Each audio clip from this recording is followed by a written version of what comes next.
Welcome back to our channel. தக்காளி தோசை எப்படி செய்கிறதுன்னு பார்க்கலாம்.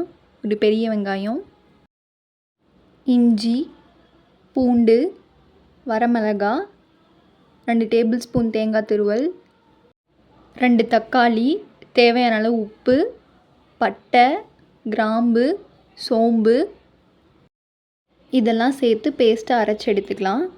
இதில் தோசை மாவை சேர்த்துட்டு நல்லா மிக்ஸ் பண்ணிக்கலாம். தக்காளி பேஸ்ட்டோட மாவை நல்லா மிக்ஸ் பண்ணிட்டு தோசை ஊற்றிக்கலாம். இப்போது எண்ணெய் ஊற்றிட்டு தோசையை திருப்பி போட்டுக்கலாம்.